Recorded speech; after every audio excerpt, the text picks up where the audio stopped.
1, 2, 3, start. Hallelujah, praise the lord. దేవునికి స్తోత్రం. బాగున్నారా? మరొకసారి దేవుడిచ్చిన అవకాశాన్ని బట్టి దేవుని వందనాలు చెల్లిస్తున్నాను. మరి దేవుని వాక్యం ఏంటంటే సిద్ధంగా ఉన్నారా? దేవుని మహాకృపను బట్టి దేవుడు మన జీవితంలో మరొక దినం ఇచ్చాడు. అంత మాత్రమే కాదు, ఇది ఫిబ్రవరి నెలలో చివరి రోజు వచ్చేసాం. దేవుని మహాకృప బట్టి దేవుని చిత్తమైతే మరి మార్చి నెలలో మనం ప్రవేశిస్తాం. దేవుడు ఇంతవరకు మనకు సహాయం చేసి నడిపించి ఆయన కృపను ఈ 2 నెలలు మన తోడు ఆయన ఉండి మనకు ఆయన కృపనిచ్చినందుకు దేవునికి వందనాలు. మరి ఇలాంటి దినాల్లో మనం ఉన్నాము, శ్రమ దినముల్లో మనం ఉన్నాము. సిలువ ధ్యానాలు ప్రతిరోజు మనం ధ్యానిస్తున్నాము. మరి మీ అందరూ తెలిసినట్లు 22వ తారీఖు నుంచి ఇప్పటి వరకు మనం ప్రతిరోజు దేవుని వాక్యంలో మార్మములు తెలుసుకుంటున్నాం. మరి మీరు వీక్షిస్తున్నారా? మీరు మేలు పొందుతున్నారా? ఈ అవర్ ఆఫ్ ప్రేయర్ కార్యక్రమం ద్వారంగా మీ ఆత్మీయ జీవితంలో దేవుని వాక్యము వినుతు ద్వారంగా మీరు ఆత్మీయంగా ఎదుగుతున్నారా? చూడండి, వాక్యం వినటం వలన మనకు విశ్వాసం కలుగుతుంది. విశ్వాసం ఎక్కడుంటుందో అక్కడ దేవునికి మీరు లోబడతారు, లేకపోతే దేవుని వాక్యానుసారంగా మీరు నడుచుకుంటారు. కాబట్టి వాక్యం వినటం ఎంతో ఉత్తమైనది. మరి ఈరోజు వాక్యం ధ్యానించే భాగం ఎక్కడంటే యోహాను సువార్త 8వ అధ్యాయము 31 నుంచి 38 వరకు మనం ధ్యానించబోతున్నాం. మరి ఈరోజు దేవుడు మనతో ఏం మాట్లాడుతాడో మనం చూద్దామా? దయచేసి మీరు అందరం రండి, మీ బైబిల్ తెచ్చుకోండి. మీ ఫోన్ చూసి సంతోషపడక వాక్యం చెప్తున్నప్పుడు చాలామంది మీరు లైవ్ చాట్లో టైప్ చేస్తూనే ఉన్నారు. వాక్యం వినండి, ఫోకస్డ్గా వినండి, డిస్ట్రాక్ట్ అవ్వద్దు. ఏమండి, దేవుని వాక్యం మీద మీ ధ్యాస ఉంచండి. మరి వాక్యం వెళ్ళక ముందు ఒక చిన్న ప్రార్థన. పరిశుద్ధమైన తండ్రి, దయగల ప్రభువా, మరొకసారి నీ పాసనీలోకి వస్తున్నామయ్యా. ఏమాత్రం యోగ్యత లేని నన్ను ప్రభా కోరుకుని నీ విలువైన అమూల్యమైన పరిచయలో వాడుకుంటానికి నువ్వు పిలిచిన విధానం బట్టి నీకు వందనములయ్యా. తండ్రి, నీ సిలువ రక్తముతో నన్ను పరిశుద్ధపరచు. నీ అమూల్యమైన ముత్యముల కంటే శ్రేష్టమైన నీ మాటలు నాకు ఈ సమయంలో దయచేయి. తండ్రి, ఏ ఉద్దేశముతో అయితే ఈ అవర్ ఆఫ్ ప్రేయర్ కార్యక్రమాలు ప్రతిరోజు నువ్వు కొనసాగిస్తానికి సహాయం చేస్తున్నావో నాకు తెలియదు నాయన. దేవా, నీ ఉద్దేశములు, నీ తలంపులు నెరవేర్చబడటానికి సహాయం చేయి. 99 గొర్రెల కోసం కాదు, కానీ తప్పుపోయి రక్షిస్తున్న ఒక గొర్రె కోసం నువ్వు వచ్చిన్నావు అని వాక్యం నేను చూస్తున్నాం నాయన. అలాగే ఈ కార్యక్రమంలో ప్రభా, ఎవరైతే నీ సన్నిధుల నుంచి తప్పిపోయారో, నీ చిత్తముని దాటి ఉన్నారో, అలాంటి వారు రక్షించబడటానికి, మారు మనసు పొందటానికి, మరలా నీతో అన్యోన్యమైన సహవాసం కలిగి ఉండటానికి ఈ కార్యక్రమంలో వాడుకోమని వేడుకుంటున్నాం. ఈ సమయాన్ని ఆశీర్వదించు, దీవించు. యేసు నామములో అడుగుచున్నాం తండ్రి, ఆమేన్. మరి ఈరోజు యోహాను సువార్త 8వ అధ్యాయం 31వ వచనం నుంచి చదువుదాం. చూడండి.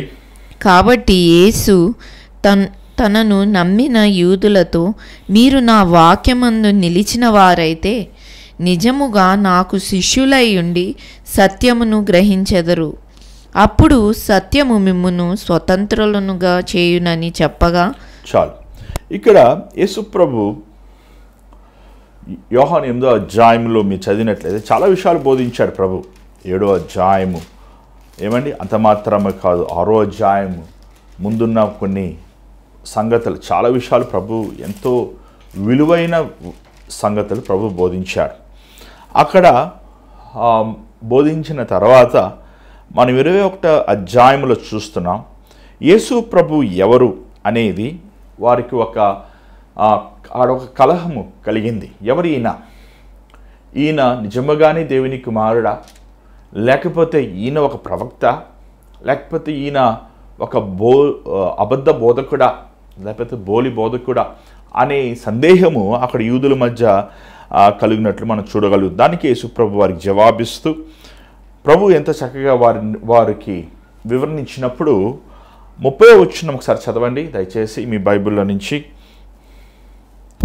ఆయన ఈ సంగతులు మాట్లాడుచుండగా అనేకులు ఆయన యందు విశ్వాసముంచిరి. ప్రభు వాక్యం విన్నాక ఇక్కడ ఒక చాలా చక్కని మాట మనం చూస్తున్నాం. అనేకులు ఆయన యందు విశ్వాసముంచరి. ఇంగ్లీష్ బైబిల్ ఏముందంటే మెనీ బిలీవ్డ్ ఇన్ హిమ్, అనేక మంది ఆయన యందు ఉంచరి. విశ్వాసం అనేది కొంచెం కాస్ట్లీయెస్ట్ వర్డ్ అనొచ్చు. ఏమండి, దాని బదులు వారిని యేసుప్రభు నమ్మారు అని చెప్పచ్చేమో. మేబీ నాకు అంత తెలుగు రాదు, బహుశా నాకు అంత తెలుగు పదముల గురించి అంత అవగాహన లేదు. కానీ విశ్వాసం అనేది ఎంతో ఒక విలువైన మాట అనేది నేను గ్రహిస్తున్నాను. కానీ ఇక్కడ వారు అనేక మంది యేసు ప్రభు మీద విశ్వాసం ఉంచారు. ఎంత చక్కగా ఉంది కదండి ఆ మాట వింటున్నప్పుడు. కానీ యేసు ప్రభు ఏం చెప్తున్నాడో చూడండి, 31వ వచనం. దయచేసి ఒకసారి మీ బైబిల్ మీరు చూడండి. కాబట్టి యేసు తనను నమ్మిన యూదులతో, మీరు నా వాక్యమందు నిలిచిన వారైతే నిజముగా నాకు శిష్యులై ఉండి. చాలు, మీరు నా వాక్యమందు నిలిచిన వారైతే మీరు నాకు శిష్యులై ఉంటారు. శిష్యుడు అంటే ఎవరండి? వెంబడించువాడు, తన ఎదుటున్న ఆ గురుని పోలిక వలె నడిచువాడు, ఆచరించువాడు, తన నేర్పించే ఆ ఏమంటారు, టీచర్ గారు అంటారా, లేకపోతే గురువు గారు అంటారా, లేకపోతే బోధకుడు అంటారా, లేకపోతే యజమానుడు అంటారా, వారు అడుగుజాడలు నడిచేవారు. ఏమంటే అబైండ్, ఇంగ్లీష్లో అబైండ్ ఉంది. అబైండ్ అంటే to live in, to dwell in, to make you have faith in his word. శిష్యులు వేరు, యేసు యందు విశ్వాసం ఉంచిన వారు వేరు. యేసు ప్రభు దగ్గర చాలామంది విశ్వాసం ఉంచారు. వాడు కుష్ఠరోగాలు పోతానికి, వారు జబ్బులు పోతానికి, ఏమండి దయ్యం నుంచి విడుదల పొందటానికి. ఎందుకంటే యేసు ప్రభు ఎక్కడ విశ్వాసం లేదో అక్కడ ఆశ్చర్యమైన కార్యం చేయలేదు. శూరకార్యాలు చేశారు.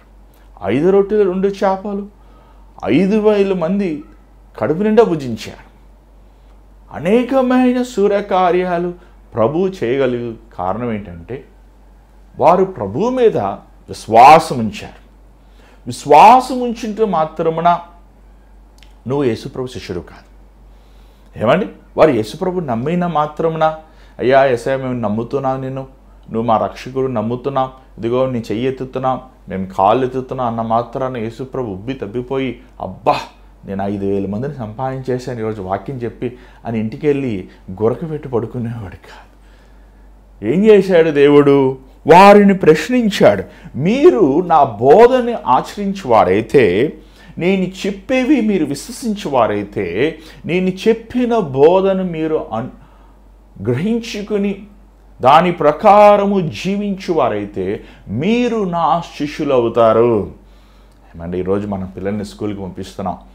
ఏమండి, పొద్దుట టిఫిన్ బాక్స్ పెట్టేసి పోండ్రా బాబు అని తరుగుతున్నాం. మళ్ళీ సాయంకాలం వస్తారు, వచ్చి పాపం హోంవర్క్ చేసుకొని కొంచెంసేపు ఆడుకొని భోజనం చేసి పడుకుంటున్నారు. ఈరోజు స్కూల్స్ అలాగ అయిపోయినాయి. కానీ పాత రోజుల్లో ఎవరైనా విద్య నేర్చుకోవాలంటే ఆ విద్యను నేర్చుకునే ఆ గురువు దగ్గరికి ఆ పిల్లల్ని వెళ్ళి తీసుకెళ్ళి పెట్టేస్తారండి. ఇంకా ఆ గురువు బట్టలు ఉతుకుతారు, ఆ గురువుగారు సంచులు మోయమంటే సంచులు మోస్తారు. ఏమంటే ఆయన గురువుగారు ఎక్కడ ఉంటారో ఈ స్టూడెంట్స్ అందరూ అక్కడే ఉంటారు. వారు శిష్యత్వం చేస్తుంటారు. యేసుప్రభు అదే అంటున్నాడు, మీరు నా బోధను నమ్మిన వారైతే, నన్ను విశ్వసించిన వారైతే, ఆదివారం వచ్చేసి నిన్ను నమ్ముతున్నాం ప్రభువా అని పాటలు పాడేసి చప్పట్లు కొట్టేసి హల్లెలూయా అని చెప్పేసి వెళ్ళిపోయేవారు కాదయ్యా. మీరు నా అడుగుజాడల్లో నడుస్తారు. ప్రతి నిమిషము ప్రతి గడియ నా ఆజ్ఞల ప్రకారము మీరు గైకొని దాని ప్రకారము మీరు విధేయులైతారు. ఈరోజు ఎంతమంది చెప్పండి, మనము యేసుప్రభుని నమ్ముతున్నాం, యేసుప్రభు బిడ్డలు అంటున్నాం, యేసుప్రభు కుమారులు కుమార్తెలు అంటున్నాం, ఆయన సేవకులు అంటున్నాం. కానీ ఎంతమంది తన్ను తాను ఉపేక్షించుకొని సిలువెత్తుకుని అనుదినము ప్రభువుతో నడుస్తున్నారు? మీలో ఉన్న గర్వంను సిలువ వేస్తున్నారు, మీలో ఉన్న లోకాశలను సిలువ వేస్తున్నారు, మీలో ఉన్న ధనాపేక్షను సిలువ వేస్తున్నారు. ఎవడైనను తన తండ్రినైనా తల్లిలైనను సహోదరులైన కొడుకునైనా కూతురునైనా తనునైనను ద్వేషించకపోతే, లూకాసు వార్త 14 మనం చూస్తున్నాం, తను నాకు పాత్రుడు కాదు, he is not part of me. కొంచెం డబ్బు కోసం అబద్ధములు ఆడుతున్నాం, అన్యాయాలు చేస్తున్నాం, మోసాలు చెప్తున్నాం, మోసాలు నెరవేరుస్తున్నాం. ఏమండి, ఈ చేతులతో దేవుని కోసం చేయాల్సిన సేవ ఏమంటే లోకం కోసం చేస్తున్నారు. ఎంతమంది దేవుని పిలుపు ఉన్నవారు సంపూర్ణంగా దేవునికి అంకితం చేసుకుని మీ జీవితాన్ని దేవుని కోసం మీరు సేవ చేస్తున్నారు? నా బోధను మీరు అంగీకరించేవారైతే, నా బోధను మీరు ఎత్తుపట్టుకునేవారైతే, వెంబడించేవారైతే మీరు నిజముగా నా శిష్యులై ఉందరు. యేసు ప్రభు పై రూపమైన వేషభాషను చూసేవాడు కాదండి. ఈరోజు మాలాంటి బోధకుల దగ్గర ఎంతోమంది చాలా చక్కగా మాట్లాడుతుంటారు. అయ్యారండి బాగున్నారా, భోజనం చేస్తారా, ఏమండి ఓ ఉబ్బి తప్పులు పొగుడుతూ ఏమండి ఎంత చక్కగా వాక్యం చెప్తుంటారు, డమాల్ డిమీల్ డిమీల్ డమాల్ చెప్తుంటారు. ఏమండి అలాగే నువ్వు యేసుప్రభు చెప్పావు అనుకో, యేసుప్రభు నువ్వు ఎంత గొప్పవాడు, యేసుప్రభు నువ్వే రాజు ప్రభా అని నువ్వు మాట్లాడుతున్నావు, నువ్వు అన్ని పాడుతున్నావు, అలాగే నువ్వు కీర్తిస్తున్నావు. కానీ నీ జీవితము దానికి క్వైట్ ఆపోజిట్గా ఉందని. ఆయన మీ ఉబ్బి తప్పిపోడు, ఎందుకంటే నీ హృదయ స్థితి తెలుసు ఆయనకి, నీ ఆలోచన తెలుసు, నీ రహస్య జీవితం ఆయనకు తెలుసు. ఆయనలో మరుగైనది ఏమీ లేదు. 32వ వచనం చూడండి. అప్పుడు సత్యము మిమ్మను స్వతంత్రులనుగా చేయునని చెప్పగా. ఎప్పుడండి, ఎప్పుడు నువ్వు స్వతంత్రం అవుతారు? ఈరోజు చాలామంది యేసుప్రభు నమ్ముకున్నాను అంటున్నారు, రక్షించబడ్డామని అంటున్నారు, మేము సంఘ పెద్దలమే అంటున్నారు, పాస్టర్లు అంటున్నారు, విశ్వాసులు అంటున్నారు, మేము ఉపవాస ప్రార్థన చేస్తున్నాం, లెంట్ ఎంత చక్కగా ఆచరిస్తున్నాం మీకు తెలుసా అంటున్నారు.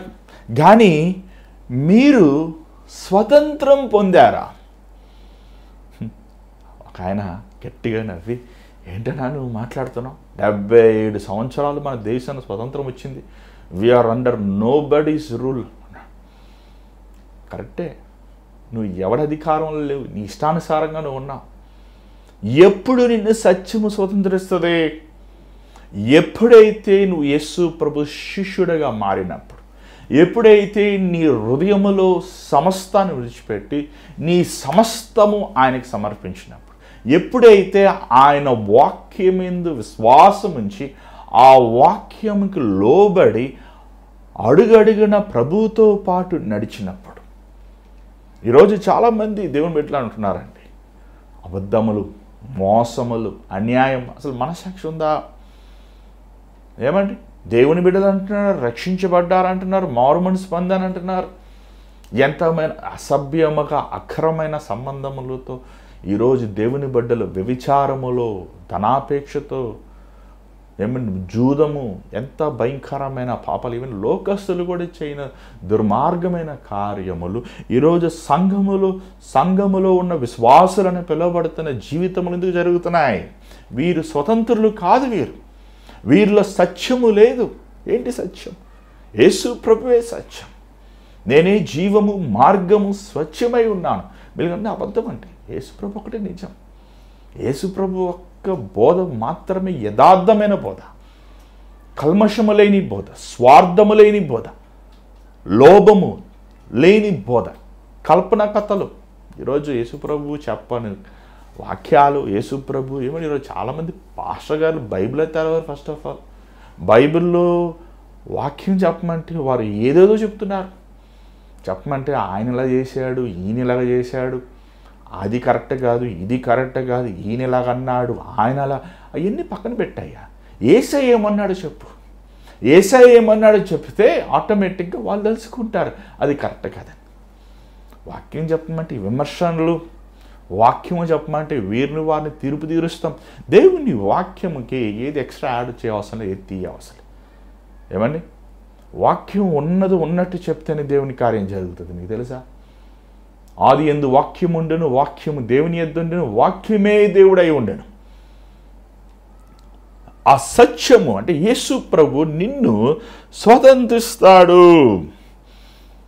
ఈ మాట చెప్పిన వెంటనే వాళ్ళకి కోపం వచ్చేసింది. ఎవరికి? వాళ్ళకి యూదులకి చూడండి ఏమన్నారు, 33వ వచనం చదవండి ఒకసారి. వారు మేము అబ్రహాము సంతానమే, మేము ఎన్నడూను ఎవనికిని దాసులమై ఉండలేదే, మీరు స్వతంత్రులుగా చేయబడుదురని ఎలా చెప్పుచున్నామని ఆయనతో అనిరి. అసలు ఇందాకే చెప్పి సత్యము మిమ్మల్ని స్వతంత్రిస్తుంది అంటే సత్యం చెప్పాలి కదా. మేము ఎవరికి దాసులులేమే, ఐగుప్తులో ఉన్నారే దాసులుగా, ఏమంటే ఫిలిస్తీన్లకు దాసులుగా ఉన్నారే, మిద్యానీలకు దాసులుగా ఉన్నారే, అమోనీలకు దాసులుగా ఉన్నారే, ఏమండి అప్పుడే మర్చిపోతున్నారు. రోమా యేసు ప్రభు ఉన్న సమయంలో రోమా సామ్రాజ్యంకి యూదులు దాసులుగా ఉన్నారు. ఏమండి బబులోను వారికి దాసులుగా ఉన్నారు. మేము ఎవరికి దాసులుగా లేము, మా అబ్రహాము సంతతి మేము అంటే. అబ్రహాము సంతతి ఏంటంట, ఈ కుల పిచ్చోళ్ళు కూడా అంతే, చాలామంది చూసాను. మేము పెద్ద కులం అండి అంటే పెద్ద కులం, మేము చాలా పరిశుద్ధులు. వాళ్ళ పాపులు మన దేశంలో చూడండి, కుల పిచ్చి, ధన పిచ్చి. డబ్బులు ఉన్న వాళ్ళకేమో డబ్బు పిచ్చి, డబ్బులు లేనివాడే నీకేమన్నారా, చదువుకున్నాడు చదువు పిచ్చి. ఏమన్నా నేను చదువుకున్నాను, ఏమండి నీకులాగా మీ నాన్నగారు లాగా అందరికీ డొనేషన్ ఇస్తే అందరూ చదువుకుంటారు. ఏమంటే ఒక చదువుకోకపోతే హీనపరచద్దండి. వాళ్ళు ఏ స్థితిలో నుంచి వచ్చారో, ఏ పేదరికంలో ఉన్నారో, ఎంత కష్టములు ఉన్నారో నువ్వు తెలియకుండా నీవు చదువుకున్నావు కాబట్టి వీడికి చదువు లేదు, వీరు ఎరిమొఖం అని అవమానించద్దు. నీకు ధనముందు కాబట్టి పేదవారిని అవమానించద్దు. నువ్వు పేదవారిని అవమానిస్తే దేవుని అవమానించినట్లు. దేవుడు అంట కొంతమంది పేదవారిగా, కొంతమంది ధనవంతులుగా చేశాడు. దేవుడు చేశాడు. నీ ధనమును చూసి నీ వెర్రవేయకపోవద్దు, నీ కులమును చూసి నీ వెర్రవేయకపోవద్దు. చాలామంది అని తెల్లగా ఉంటారండి.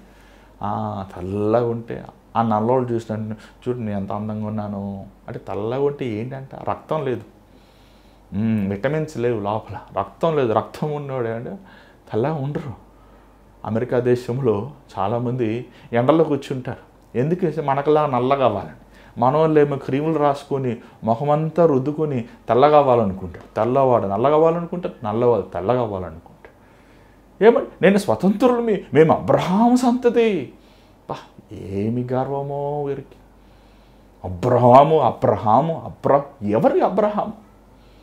ఎవరి అబ్రహాము? అబ్రహాము పితరులు ఏం చేసేవారు? వీరు బబులోనులో విగ్రహములు అమ్ముకునేవారు కదా. విగ్రహములు చేసి అమ్మిన వారిని దేవుడు పిలిచాడు కదా. అప్పటికీ సగం లోబడలేదు. లోబడక మరలా రెండో అవకాశం ఇచ్చి దేవుడు కృప చూపించాడు కదా. అబ్రహాములాగా విశ్వాసం నీకుందా? అబ్రహాములాగా లోబడే స్వభావం నీకుందా? అబ్రహాము వల్ల నువ్వు ప్రార్థించేవాడుగా, తగ్గించుకునేవాడుగా ఉన్నావా? అవి కాదు, అబ్రహాం సంతతి. ఈరోజు ఏమంటే పాస్టర్ గారి పిల్లలకి మా నాన్నగారు పెద్ద పాస్టరు, మా తాత బిషప్. ఏమంటే మనం ఒకసారి ఒక ఊరికి వెళ్ళినప్పుడు ఒక పాస్టర్ గారు అబ్బాయి, అన్నా ఈ సంఘాలన్నీ మా తాతగారు కట్టారు, ఈ చర్చ్ మా నాన్నగారు కట్టారు అని చెప్తున్నాడు. ఆయన చేతిలో ఆయన జోబులో సిగరెట్ డబ్బా కనబడుతుంది. ఇదేంటయ్యా మరి మీరు అంత చర్చలు కట్టారు, మీరు మీ జోబులు అనేసాక చేతులు కడుక్కుని మళ్ళీ స్టేజ్ ఎక్కుతున్నాడు, పాటలు పాడుతున్నాడు.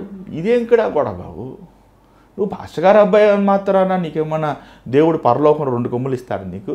పాస్టర్ గారు అబ్బాయిలు, పాస్టర్ గారు అమ్మాయిలు నరకానికి వెళ్ళరా? ఏమండి చాలామంది అభిప్రాయం ఏంటంటే పాస్టర్ గారి పిల్లలు అంటే భక్తి ఎక్కువ ఉంటుందేమో. ఏం కాదండి, నేను ఒక పాస్టర్ గారు అబ్బాయిలు పిల్లలుగా చెప్తున్నాను వినండి. ఏమండి ఈరోజు నువ్వు ఎక్కడి నుంచి వచ్చావో చూసి వెర్రవీగిపోవద్దు. యేసు ప్రభుకే సవాలే. అసలు అబ్రహాము ఎవడు? యేసు ప్రభు దాసుడు, యేసు ప్రభు పనివాడు. ఆ సంగతి నీకు తెలుసా? వీళ్ళకి తెలుసా? వెంటనే బానిసలనే మాకేం స్వతంత్రం వద్దు, మేము అబ్రహాము తరము, మేము ఎవరికి ఎప్పుడు బానిసలు కాలేము అని యేసు ప్రభుతో వాగ్వాదం దిగిపోయారండి. కానీ ప్రభు ఏమన్నాడో చూడండి, 34వ వచనం. 34వ వచనం. అందుకు యేసు పాపము చేయి ప్రతివాడు పాపము చేయి ప్రతివాడు పాపమునకు దాసుడని మీతో నిశ్చయముగా చెప్పుచున్నాను. పాపము చేయి ప్రతివాడు. ఈరోజు నువ్వు అనొచ్చేమో నేను యేసుప్రభు బిడ్డని, నాకు పరిశుద్ధాత్మ అభిషేకం ఇచ్చేశాడు దేవుడు, నేను ప్రవచనం చేస్తున్నాను, నేను దెయ్యములలో కొడుతున్నాను, నేను స్వస్థత కార్యాలు చేస్తున్నాను, నేను ఎంత ఎనాంటింగ్, నేను ఎంత పెద్ద పాస్టర్ నీకు తెలుసా, నేను ఇంతమందిని నేను ప్రభు దగ్గర నడిపించాను నీకు తెలుసా, ఎంతమందిని నేను అది చేశాను ఇచ్చేసాను నీకు తెలుసా అని ఈరోజు నువ్వు అనుకోవచ్చేమో, నువ్వు విర్రవీగిపోవచ్చేమో. పాపము చేయువాడు పాపముకి బానిస. గర్వము కూడా పాపమేనండి. మన ఎక్కడో ఒక ఆయన చెప్తున్నారు, మేము 50,000 మందిని రక్షించాం, వాళ్ళు అందరి దగ్గర సిగ్నేచర్ తీసుకున్నాము. అబ్బా, 50,000 మంది రక్షించాడంటే ఆయన. ఏమండి అంటే ఇందా చెప్తుంటాం కదండి, కొన్నిసార్లు పిల్లలు పరీక్షలు రాస్తుంటారు, బోర్డ్ ఎగ్జామ్స్. ఈ బోర్డ్ ఎగ్జామ్ రాసేసుకొని ఇంటికి వస్తారు. ఇంటికి వచ్చి అమ్మ నాకు 70 మార్కులు వచ్చేస్తాయి, 80 మార్కులు వచ్చేస్తాయి, ఆ రిజల్ట్ వచ్చే తెలుస్తుంది, అరే నువ్వు ఫెయిల్ అయిపోయావురా అని. ఏమండి అలా ఈరోజు చాలామంది సేవకులు, బోధకులు, విశ్వాసులు వాళ్ళకే ఊహించేసుకుని, వాళ్ళకే లెక్కలు వేసేసుకొని, మానవుడు ద్వారంగా లెక్కలు వేసుకొని, మానవుడు రీతిగా చూపించుకుని, నువ్వు సంఘమును కట్టిన మాత్రమన, ఇలా ఆన్లైన్లో కొన్ని వేల లక్షల మంది నేను చూస్తున్నా మాత్రమన, లేకపోతే నువ్వేదో పెద్ద ఎక్కువ అనుభవం ఉన్న మాత్రమన నువ్వు పరలోక రాజ్యంలో నెంబర్ 1 మార్కు రాదు. ఈ భూలోకంలో ఎక్స్పీరియన్స్కి, ఈ భూలోకంలో ఎక్కువ ఏమంటే మీటింగ్లలో జరిగినట్టు ఎక్కువ మంది వచ్చారంటే బాగా జరిగినాడు. ఎక్కడుంది రూలు? అలాగే ప్రభు ఎక్కడ చెప్పాడా? యేసు ప్రభు ఏమంటే మీటింగ్లు బాగా జరిగినాయి, 5,000 మంది వచ్చారు యేసుప్రభు మీటింగ్కి. యేసుప్రభుని రాజుని చేద్దాం అనుకున్నాడు, కానీ యేసుప్రభుకి వారి హృదయ స్థితి తెలుసు. అక్కడిని తప్పించుకుని వెళ్ళిపోయాడు. సిలువ దగ్గరికి ఎంతమంది వచ్చారు? ఒక్క పురుగు లేదు. ఏమండి స్వస్థత కూడికలు అంటే అందరూ వస్తారు, ఉద్యోగ సభలు అయితే అందరూ వస్తారు, కానీ సిలువ దగ్గరికి క్రీస్తు కోసం యథార్థముగా జీవించాలంటే, ఖచ్చితంగా బ్రతకాలంటే, శ్రమలు, నిందలు, అవమానములు సహించాలంటే ఒక్కరు ఉండరండి. యేసు ప్రభు నీవు తన శిష్యులు కూడా తను వదిలిపెట్టారు ఆ ఘోరమైన సమయంలో. పాపము చేయువాడు పాపమునికి బానిస. హైదరాబాద్ ప్రాంతం వచ్చాకనండి నేను వాడు గమనించాను. నేను ఆ జీవితంలో నేను ఎప్పుడు, ఎందుకంటే నేను చెన్నైలో ఉన్నప్పుడు ఎప్పుడు చూడలేదు అలా. సంఘ పెద్దలకు దయ్యాలు పడతాం, పాస్టర్ పిల్లల గారికి దయ్యాలు పడతాం, పాస్టర్లు కూడా దయ్యాలు పడతాం. నాకు తెలియదు పాస్టర్ని ఒకసారి ప్రాంజ పొట్టని పడ్డాడు దెయ్యం. ఏమండి దయ్యాలు బట్టి ప్రార్థన చేస్తున్నారు, దయ్యమును బట్టి వాక్యం చెప్తున్నారు, దయ్యము బట్టి అంటే ఎంతగా అంటే వీరు ఎందుకు ప్రభావాలకు వెళ్ళిపోయారు వీరు? ఎందుకంటే వీరు పాపం చేస్తున్నారు. ఆ పాపం అది ఏ పాపం అనేది ఏమంటే ఏ పాపం అనడం ఉంటుంది, ఏ పాపం అన ఆ పాపము నీళ్ళు ఉన్నప్పుడు నువ్వు సాతాను గాడికి బానిసవే. నువ్వు పాపం చేస్తున్నావు కాబట్టి నువ్వు ఒకవేళ నువ్వు ఎంత అభిషేకం నీకు ఉన్నప్పటికీ, ఒకవేళ నువ్వు ఎన్ని వాక్యాలు నువ్వు చెప్పినప్పటికీ, నువ్వు ఎంత సేవ నువ్వు చేసినప్పటికీ, నువ్వు ఎన్ని పరిచర్య నువ్వు స్థాపించినప్పటికీ, ఏమండి నువ్వు అపరిస్థితిలో కొనసాగుతున్నావు కాబట్టి you are locked with the devil. ఎప్పుడైనా గుర్తు చేసుకోండి, అబద్ధ బోధకుడు ఎత్తునైనా అబద్ధ బోధకుడు అవ్వడండి. అబద్ధ బోధకుడు ఒకప్పుడు యథార్థమైన బోధకుడే. బిలామును మనం చూస్తున్నాం, ఎంతో గొప్ప ప్రవక్త తెలుసండి బిలాము. అసలు మోషే కాలంలోనే యేసుప్రభు గురించి ప్రవచించాడు. అసలు మామూలు విషయం కాదు ఇది. బిలాము మోయాబీడు, యూదుడు కాదు, యేసుప్రభు సంతతి కాదు. తను మోయాబీడు, యూదుడు కానివాడు, కానీ తను దేవుడు ఎంత అభిషేకించాడు తెలుసా అసలు. కానీ ఏం చేశాడు? డబ్బు ఏమిటో వెనుక పరిగెట్టాడు, పేరు ప్రఖ్యాతుల వెనుక పరిగెట్టాడు, దేవుని ప్రజల్ని శపిస్తానికి కూడా, లేకపోతే వారిని నాశనం అవుతానికి కూడా సిద్ధపడ్డాడంటే ఎంత భ్రష్టత్వంలో తను ఉన్నాడని ఆలోచించండి. ఈరోజు బిలాము లాంటి వాడిని మనం చూస్తున్నాం. పాపము చేయవాడు పాపమునికి బానిస. చాలామంది అంటున్నారు, అన్న మానేద్దాం అనుకుంటున్నాను ఈ సారాయి, మానేద్దాం అనుకుంటున్నాను ఈ సిగరెట్, మానేద్దాం అనుకుంటున్నాను ఈ చెడు స్నేహం, మానేద్దాం అనుకున్నాను ఈ పనులు, కానీ మానలేకపోతున్నానన్న. నువ్వు కట్టబడి ఉన్నావు సహోదరా, సహోదరి, నువ్వు ఆ వ్యసనానికి కట్టబడి ఉన్నావు. ఒకళ్ళు అన్నారు, నాలో కోపం, నాలో బూతి మాటలు, నాలో చెడు ఆలోచనలు, నువ్వు కట్టబడి ఉన్నావు సహోదరుడ. పాపమునికి నువ్వు కట్టబడి ఉన్నావు కాబట్టి నీలో సమాధానం లేదు. నువ్వు పాపం ఎవరు సంబంధమైన? సాతాను సంబంధమైన. నువ్వు పాపానికి దాసుడివైతే నువ్వు సాతానికి దాసుడివే. End of the story. దీని గురించి నువ్వేం మాట్లాడతావు? దేవుడు ఎంత స్పష్టంగా మొహమే చెప్తున్నాడు అంటూ 35వ వచనం చదవండి. మీరు కుమారుడు మిమ్మును స్వతంత్రులనుగా చేసిన ఎడల మీరు నిజముగా స్వతంత్రులై ఉందరు. చూడండి, the beauty of the Lord Jesus Christ. యేసు ప్రభువులో ఉన్నంత ఏమంటారు శ్రేష్టమైన గుణము కానీ ఆయనలో ఉన్న ఒక విశేషత నువ్వు అర్థం చేసుకుంటే అసలు యేసు ప్రభుని వదిలిపెట్టరు. నువ్వు పాపివి, నువ్వు బానిసివి, నువ్వు దుర్మార్గుడు అని చెప్పి వెళ్ళిపోతలేదు ఆయన. ఏమంటున్నాడు అక్కడ? ప్రాబ్లం ఏంటో చెప్తున్నాడు. ఆ ప్రాబ్లం సొల్యూషన్ కూడా ఏంటో చెప్తున్నాడు. పాపము చేయువాడు పాపమునికి బానిస. అదే మాటలు 35వ వచనం మీరు వదిలేశారా? 35వ వచనం వదిలేశారా మీరు? దాసుడు ఎల్లప్పుడు ఇంటిలో నివాసం చేయడు, కుమారుడు ఎల్లప్పుడూ నివాసం చేయడు. దాసుడు ఇంటిలో నివాసం చేయడు. దాసుడు అంటే నాట్ రియల్లీ ఒక మనిషి మాత్రం కూడా. గొడ్డు కూడా దాసు. గొడ్డు ఇంట్లో ఉండదు, పనివారు ఇంట్లో ఉండరు. ఇంట్లో ఉంటారు కొడుకులు, కూతుర్లు, భాగస్వామి. ఏమండి? కుటుంబం అంటారు దాన్ని. ఊర్లో ఉన్న వాళ్ళందరూ ఇంట్లో ఉంటే అది ఇల్లు అంటారు దాన్ని. ఏమండి? ఇల్లు ఎంతో ఒక పవిత్రమైన స్థలం, అది ఎంతో పరిశుద్ధమైన స్థలం. దయచేసి మీ ఇంటికి దేవుని ఎరగని వారిని, దేవుని గౌరవం లేని వారిని ఇంటికి ఆహ్వానించద్దు. అనవసరమైన స్నేహాలు చేయొద్దు. ఏమండి? ఈవెన్ దేవుని బిడ్డలు అంటూ దేవుని రూపం వేసుకొని ఈరోజు కుటుంబముల కలహాలు, వ్యత్యాసాలు, ఎడబాటు, గొడవలు, కొట్లాడు కారణం ఏంటంటే కుటుంబం కాదండి. పనుడికి కొడుకు వ్యత్యాసం లేదా? కూతురికి ఏమండి పని చేసే ఆమెకి వ్యత్యాసం లేదా? అయ్యా మీరు పాపం చేస్తున్నారు, మీరు దాసులే కానీ కొడుకులు అవరయ్యా. మీరు కొడుకులు అవలేరు. ఎలా అవుతారు? మీరు పనివాడు. నువ్వు పాపానికి నువ్వు దాసుడు కాదు, నువ్వు పనివాడుగా ఉంటావు. నువ్వు కొడుకు అవ్వాలంటే ఏం చేయాలి తెలుసా? నా రక్తముతో కడగబడాలి. అందుకే యేసుప్రభు వచ్చాడు. యేసుప్రభు మనల్ని బతుకంతా ఆయన శిష్యులుగా పెట్టుకోవాలి, బానిసలుగా పెట్టుకోవాలి కదా, తన బిడ్డలుగా. అందుకే అంటాడు. రోమిల రాసిన పత్రిక 8వ అధ్యాయం చూస్తాం. ఏమని? ఎవరైతే ఆత్మతో నడిపించబడతారో వారు దేవుని పిల్లలు అని పిలువబడతారు. You will be called the children of God. దేవుని ఆత్మ నీలో పెట్టబడుతుంది. అబ్బా తండ్రి, దేవా, నువ్వు పరలోకాన్ని చూసి నీ తండ్రి, పరలోక తండ్రితో, నీ సొంత తండ్రితో నువ్వు ఎలా మాట్లాడతావు? దానికంటే స్వేచ్ఛగా మాట్లాడిన కృప నీకు ఇచ్చాడు. తండ్రి స్థలంలో, తండ్రి స్థానంలో, తండ్రి సన్నిధిలో ఎవడు నోరు తెరిచి మాట్లాడే అధికారము లేదు. అంత గొప్పవాడైనా. కానీ యేసు ప్రభు యాగము ద్వారంగా, యేసు ప్రభు చిందించిన రక్తము ద్వారంగా, విమోచన ద్వారంగా, ప్రాయశ్చిత బలి ద్వారంగా ఈరోజు నువ్వు మోకరించి పరలోకం వైపు చూసి సింహాసనంలో కూర్చున్న మన తండ్రిని చూసి, తండ్రి నా వేదన ఇది, నా బాధ ఇది, నా పోరాటం ఇది, నా వ్యసనం ఇది, నా శోధన ఇది, నన్ను విడిపించవా? ఏమండి? పరిశుద్ధాత్మ ద్వారంగా నువ్వు నింపబడి తండ్రితో మాట్లాడు. యేసు నామములో అడుగుచున్నాము తండ్రి, ఆమె. ఎవరి నామం? యేసు నామం.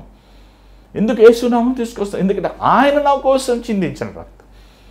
నేను కోల్పోయా నువ్వు ఇచ్చిన స్వేచ్ఛని, నువ్వు ఇచ్చిన స్వతంత్రాన్ని, నువ్వు ఇచ్చిన ఆనందాన్ని, నువ్వు ఇచ్చిన సమాధానాన్ని. కానీ యేసు ప్రభు చేసిన యాగము, మరణము, పునరుద్ధానము ద్వారా నేను మరలా నిన్ను తండ్రిగా అని పిలుస్తాను. ఎంత గొప్ప భాగ్యం అండి. మన తండ్రి పెదవాడా? మన తండ్రి బలహీనుడా? మన తండ్రికి చేత కాదా? సర్వశక్తి కలిగిన వాడు, శూన్యముని చేసినవాడు, సృష్టిని పోషించేవాడు. నిన్ను నన్ను ఏమంటాడు? బిడ్డలు అని పిలుస్తున్నాడు. అందరికీ లేదు అదే భాగ్యం. ఏసైని నమ్ముకుంటే ఏమొస్తుంది అంటున్నావు? ఏసైని నమ్ముకుంటే మోకరించి నీ 2 చేతులు పరలోకం వైపు ఉన్న తండ్రి వైపు చూసి మొరపెట్టే హక్కు నీకుంది. రోడ్లో పోయేవాడు ప్రతి ఒక్కడు నాన్న నాన్న అంటే తిరిగి చూస్తావా? నీ కొడుకు నాన్న అంటే నువ్వు తిరిగి చూస్తావు. ఏమండి? ప్రతి ఒక్కడు నీ బిడ్డలు అయిపోతారా? నీ కడుపును పుట్టినవారు నీ బిడ్డలు అవుతారు. యేసు ప్రభు చిందించిన రక్తము ద్వారంగా మనము ఆయన బిడ్డలు అని పిలవబడుతున్నాం. పాపము చేయువాడు పాపమునికి బానిస. అదే సమయం 36వ వచనం ఏమంటున్నా చూడండి, ఒకసారి చదవండి. కుమారుడు మిమ్మును స్వతంత్రులుగా చేసిన ఎడల మీరు నిజంగా స్వతంత్రులై ఉందురు. ఏమంటే కుమారుడు, ఎవరు కుమారుడు? యేసు ప్రభు దగ్గర పాపము నాశనం చేసే అధికారం ఉంది. ఏ లోకంలో 30,000 మతాలు ఉన్నాయండి. నేను ఎప్పుడు చెప్తున్నా, మీరు చాలామంది ఎందుకండి యేసు ప్రభు, ఎందుకండి యేసు చెప్తున్నా వినండి. ఎందుకు యేసు? 30,000 మతాల్లో ఏ దేవుడైనా నీ పాపాలు క్షమించబడినయా, నీ పాపాలని క్షమించాను అన్నాడండి? యేసు ప్రభు అన్నాడు, నీ పాపము నేను క్షమించాను. పాపము చెప్తారు, అది పాపం కర్మ అంటాం, ఏమండి తలరాత అంటాం, దానికి అది పోవాలంటే ఆ దోషం అంటాం, ఏమేమో అంటుంటారు. దానికి ఒక్కొక్కరు ఒక్కొక్క పేరు పెట్టుకుంటారు. కానీ ఏ పాపము లేని మన ప్రభువైన యేసయ్య గొర్రెపిల్ల రక్తం సకల పాపముల నుంచి విమోచించు. నీ వ్యసనముల నుంచి నీకు విడుదల కావాలంటే, నీ దుర్మార్గతనం నుంచి నీకు విడుదల కావాలంటే, నీ తరతరాలుగా వెంటాడుతున్న శాపము, నీ నేర రూపమైన మనస్సు, దానికి ఒకే విరుగుడు యేసు గాయములో నుంచి వస్తున్న రక్తము. నేను స్వతంత్రిస్తానయ్యా మిమ్మల్ని, మీరు దుర్మార్గమైన హృదయం మార్చివేస్తాను, మీలో ఉన్న భ్రష్టత్వం నుంచి నేను తీసివేస్తాను, మీలో ఉన్న అపవాది సంబంధమైన నుంచి మిమ్మల్ని విడుదల పరుస్తాను అంటున్నాడండి ప్రభు. అంటూ ఏమన్నాడు చూడండి, 37వ వచనం చదవండి. మీరు అబ్రహాము సంతానమని నాకు తెలియను, అయినను మీలో నా వాక్యమునకు చోటు లేదు గనుక నన్ను చంపవెతుకుచున్నారు. అంటే ఏంటంటే మీరు యేసు ప్రభు నమ్ముతున్నారు, మీరు యేసు ప్రభు విశ్వసిస్తున్నారు, కానీ ఇంకొక వైపు మనసు ఏంటో తెలుసు, యేసుని వీరిని చంపాలి. అంత భయంకరమండి. ఎందుకంటే నా వాక్కుకు మీ హృదయముల్లో స్థలము లేదు. దేవుని వాక్యము. ఈరోజు ఎంతమంది వాక్యం వింటారు చెప్పండి? మీకు తెలుసు ఎంతమంది వాక్యం వింటారు? వాక్యము నిదానం కలిసి ఒక గంట సేపు వాక్యం వినగలుగుతున్నారా? వినలేకపోతున్నాం. కారణం ఏంటంటే మీకు దేవునికి మీ హృదయముల్లో సమాధానం లేదు, స్థలము లేదు. దేవునికి మీ హృదయముల్లో స్థలము లేదు. సమాధానం ఇచ్చే దేవునికి మీరు హృదయములో స్థలము లేదు వలన మీరు వాక్యముని వినలేకపోతున్నారు. పాపం చేసేవాడు వాక్యం వినలేడండి. దేవుని సన్నిధి రాలేడు. సినిమా హాల్లో కాబట్టి 4 గంటలు 5 గంటలు కూర్చుంటాడు. ఊరంతా ఏగలా తిరుగుతుంటాడు. దేవుని మందిలో కూర్చోలేడు. బంధించబడి ఉన్నాడు. ఆ గెరాసినస్ దెయ్యం పట్టిన వాడు తను హాని చేసుకుంటున్నాడు, ఇతరులు హాని చేస్తున్నాడు. వాడు స్థిమితము లేదు, వాడిలో సమాధానం లేదు. స్థిమితంగా ఉంటారండి కొంతమంది. కంగారు పడుతుంటారు, ఉద్రేకముతో అరుస్తుంటారు, కేకలేస్తుంటారు, పక్క వాళ్ళని అరుస్తుంటారు, ఎదుటి వాళ్ళని అరుస్తుంటారు. ఏమన్నా ఒక నిదానత, సమాధానము ఉంటారండి మనుషులు. అది 100% అది డిమానిక్, స్పిరిట్ ఆఫ్ ఇరిటేషన్. అది చాలాసార్లు శరీరీతిగా ఎంతోమంది హాని చేస్తుంటుంది. ప్రభు అన్నాడు అంటూ ఈ మాట అంటూ 38వ వచనం చదవండి. నేను నా తండ్రి యొద్ద చూచిన సంగతులే బోధించుచున్నాను, ఆ ప్రకారమే మీరు మీ తండ్రి యొద్ద వినిన వాటినే జరిగించుచున్నారని వారితో చెప్పాను. ఏమండి అసలు ఎంత ప్రభు ఎంత క్లియర్గా అంటున్నాడు. ఏ తండ్రి? పరలోక తండ్రి. నేను నా తండ్రి దగ్గర నుంచి విన్నవే నా మాటలు కాదయ్యా, నా తండ్రి మాట్లాడి నేను మాట్లాడుతున్నాను, నా తండ్రి నా బోధించి నేను మీకు బోధిస్తున్నానంటే వాళ్ళు ఏమంటారు? దేవుని మాటలు వినలేకపోతున్నారు. నువ్వు నిజంగా అబ్రహాము సంతతి అయితే అబ్రహాము విన్న మాట విన్న దేవుని మాటలు నువ్వు కూడా వినాలి కదా. మరి అదే రక్తం అంటే, అదే బీజం అంటే, అబ్రహాముకున్న విశ్వాసం, అదే రక్షణ జీవితం అంటే నువ్వు వినాలి కదా. మరి వినలేకపోతున్నావేంటి? ఎందుకంటే నీ తండ్రి అపవాది, నీ తండ్రి సాతానుగాడు, వాడు ముందు నుంచే అబద్ధికుడు, వాడు మోసగాడు, వాడు నోరు తెరిస్తే అబద్ధములే ఆడుతుంటాడు. వీళ్ళు సత్యము లేదా? అదే మనం 42 నుంచి చూస్తున్నాం, మనకు సమయం లేదు, మీరు ఎన్ని చదవచ్చు. ఏమండి ఈరోజు మీరు ఇంకనూ పాపములు కొనసాగుతున్నారా? ఇంకను యేసు ప్రభు యందు విశ్వాసం ఉంచుతానని చెప్తూ ఆయన బోధను, ఆయన వాక్యంని మీరు మీ గుండెకి హత్తుకోకుండా, ఆయనకి శిష్యుడు అవ్వకుండా, మీరు ఆయనలో ఉన్న సత్యమును మీలో యథార్థతను కలగకుండా కుయుక్తి తంత్ర బుద్ధితో మోసమైన బుద్ధితో మీరు జీవిస్తున్నారా? ఒకసారి మీ జీవితాన్ని పరీక్షించుకోండి, పరిశోధించుకోండి.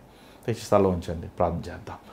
పరిశుద్ధమైన తండ్రి దయగల ప్రభువా, మరొకసారి పాసనలోకి వస్తున్నామయ్యా. నువ్వు మా హృదయ ఆలోచనలు ఎరిగిన వాడివయ్యా.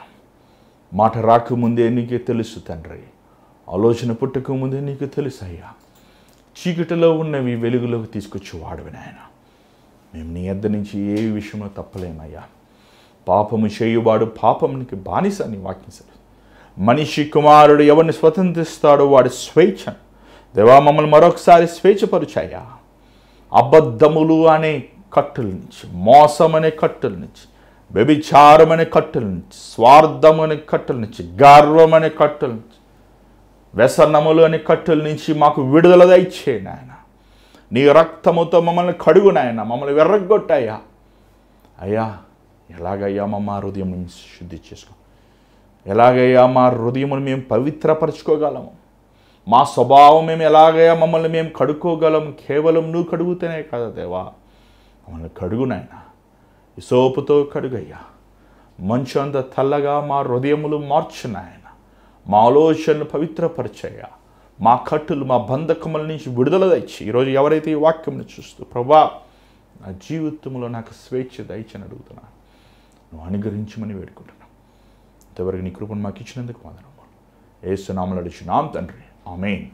మరి ఈరోజు దేవుడు మీతో మాట్లాడండి, మాకు తెలియపరచండి. మరి మేము మీకోసం ప్రార్థించాలని ఆశిస్తే మా స్క్రీన్ కనబడుతున్న నెంబర్కి మీరు కాల్ కానీ, వాట్సాప్ కానీ, వాయిస్ మెయిల్ కానీ పంపించవచ్చు. మేము మీకోసం ప్రార్థిస్తున్నాం. మరి అంత మాత్రం గమనించండి. ఈ ఆదివారం, ప్రతి ఆదివారం మీకు ముందే కొంత తెలియపరుస్తున్నాను. చాలామంది మీరు రావాలని ఆశిస్తున్నారు, కానీ లాస్ట్ మినిట్లో అడిగి ఆగిపోతున్నారు. కాబట్టి హైదరాబాద్ ప్రాంతంలో, హైదరాబాద్ నుంచి లైవ్ ఇస్తున్నాను. రోజు హైదరాబాద్లో ఉన్నాం. మరి ఇంకనూ చాలామంది ఈ మాట వింటుంటే ఆశ్చర్యపడుతున్నారు. నేను వేరే ప్రాంతంలో లేను, హైదరాబాద్లో నివసిస్తున్నాను. మరి ఇక్కడ హైదరాబాద్ ప్రాంతంలో షేక్పేటలో ఉన్న చోట R3 ఐకాన్ AC బ్యాంక్వెట్ హాల్లో ప్రతి ఆదివారము ఆరాధన జరుగుతుంది. ఈ ఆరాధనలో ప్రతి ఆదివారం రండి. ప్రత్యేకంగా ఇప్పుడు వచ్చే ఆదివారం, మొదటి ఆదివారం మరి రక్షించబడి బాప్తిజం తీసుకున్నారు ప్రభువుగా లేవబడుతుంది. అలాగే మీరు ఎవరైనా సరే మరి ఈ కార్యక్రమం చూసి కొంతమంది అడుగుతున్నారు బాప్తిసాలు ఇస్తారంటే, ఎస్ ఇస్తాము. మీరు దానికి ఎలాంటి అభ్యంతరం లేదు. కానీ మీరు ప్రభువుని సొంత రక్షణ అంగీకరించాలి, రక్షణ వాగ్దానం ఉండాలి. ఆ వివరాలకు కూడా మీరు స్క్రీన్ మీద కనబడుతున్న నెంబర్కి మీరు వాయిస్ మెయిల్, వాట్సాప్ చేయండి, మీకు తెలియపరుస్తాం. మరి ఈ భారమైన పరిచయంలో దేవుడు మిమ్మల్ని ప్రేరేపిస్తే మీ గూగుల్ పే మీరు పంపించవచ్చు. Google Pay, PhonePe account numbers మీ స్క్రీన్ మీద కనబడుతుంది. ఈ పరిచయంలో మీరు పాలు అవ్వచ్చు. మీరు పంపించే ప్రతి కానుక ప్రభు సేవ నిమిత్తం వాడుతున్నాం. దేవుని చిత్తం మీద కలుసుకుందాం. అందరు God bless you. Take care.